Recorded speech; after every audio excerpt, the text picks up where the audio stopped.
in a far richer way, I think, than Einstein meant it when he said it. That wherever you are in space is a particular time. You'll never be in that space and that time again, because space and time exist in a particular place. And that the whole universe is solid space-time, form locked, and we're moving through it. And when we talk about we mean the conscious experience that is moving through it. So we are the now, and the other word he uses for it is life.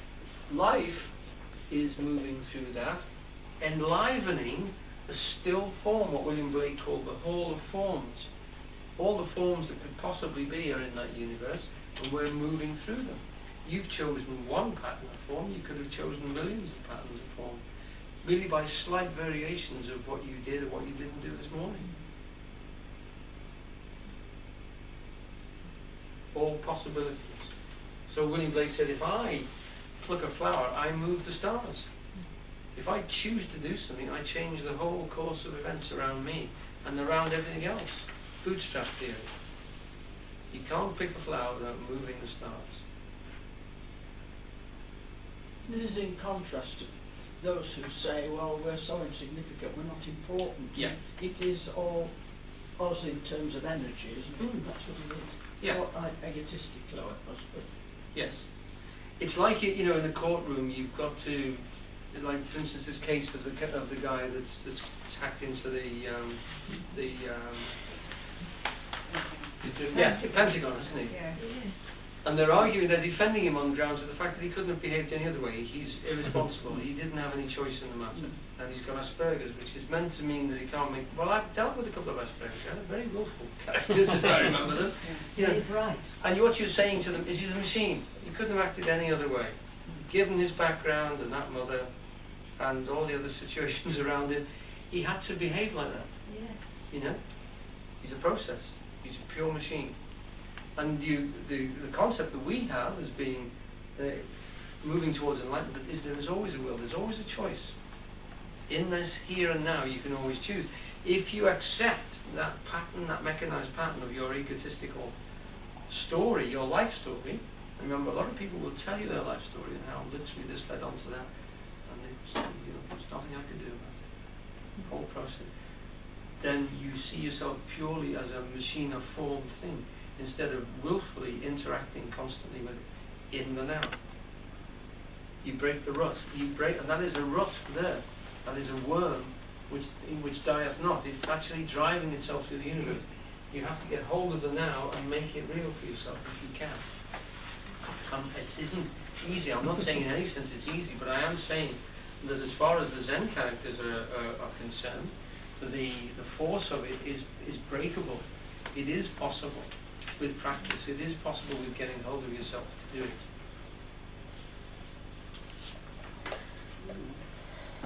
I'm getting a signal, which means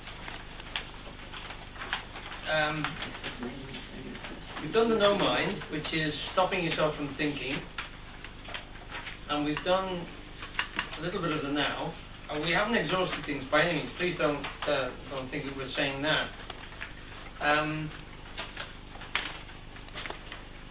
So if I just recover that in a little way, it's just to say that the egotistical part, the part which is talking to us, can often judge, it can intimidate us, it can even abuse us ourselves inside our own head. And you can often see people, we're very lucky in Hoylake because we've got a poor gentleman who wanders around having an argument with himself, literally having an argument with himself. And you can see graphically in front of you this chap who's carrying a process maybe from the past, maybe it's pure invention, I don't know, but he shouts at somebody who isn't there. He's arguing with somebody, desperate to win, and it really does, it comes across to you just, now I've done that, but not out loud.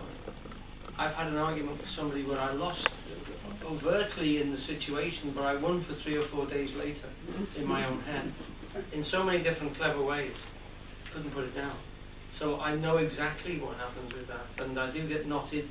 There's no presentation here that I am succeeding wonderfully with turning my mind up. Meditation is often a tremendous wrestle between me and the thought processes that will not stop.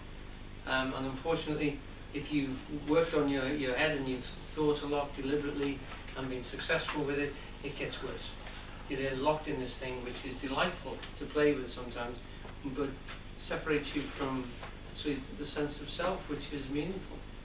And when it goes sour, and it does go sour, it will drag you into the depths of despondency. Dukkha, the thing we started with, pessimism, you know, you're all going to fail, die, meet bankrupt, be all these sort of things in here. It happens. It's the way the thing is designed. What Tolle says, what the Buddha said, is it's not a personal problem. Get all the personality out of it. It isn't your problem. It isn't personal at all. It's the human condition. It's what the mind does to human beings. And it makes you conscious because you're meant to break out of it. It becomes so awful you have to get out. And that is the function of it, if you like. And for you as a function, if you manage to do that, it would be the most important thing you could do with your life, is what the Buddha says, not I. And that's what he says, because everything else is dependent upon it.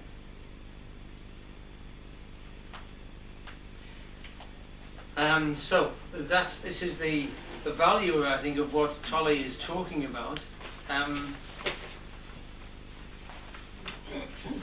Now, I've just noticed there's a quote here which isn't on this notation. Unfortunately, my printer wouldn't work this morning, so I copied this thing onto a memory stick and took it into somebody. Now it is, aha, right. I missed it out because I put it into a box. There is a quote by Dogen, which we'll just go back to now. Dogen, Eckhart Dogen, a Japanese gentleman of the Zen school, 12th century to 1253. Now you've got him in a little box, I think, at the bottom of page 1. Excuse me, I missed him out.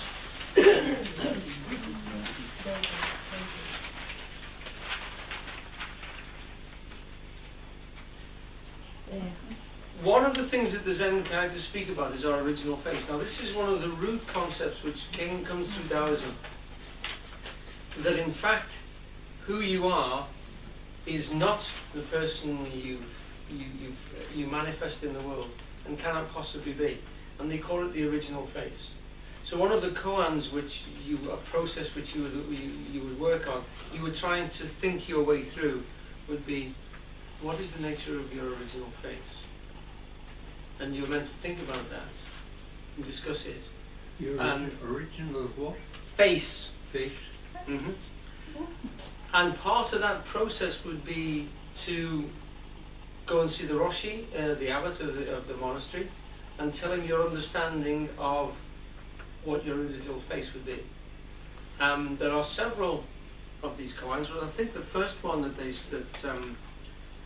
one of the graduating ones is called Mu, where one of the students asks the master, and it's always student master, they're usually named, but it's always usually a dialogue between the student and the master. And these are meant literally to set the mind an impossible task. It cannot think its way out of it. And the Mu is literally, does a dog have Buddha nature? Does a dog have an individual soul, a consciousness? And the answer is Mu, which is considered, usually said as emptiness. The answer was emptiness. So you think about that. Why was the answer emptiness to that particular question? And you're meant to study with these things often for months and to think it through and come out with an answer that the abbot considers reflects an understanding which isn't purely thought derived, that comes from out of the no place. Okay? So one of the talk of your original face, here we have a quote from Dogen which helps to put us back into this concept of what we are, what that consciousness is, just another facet of it. Would anybody like to read Dogen's quotation?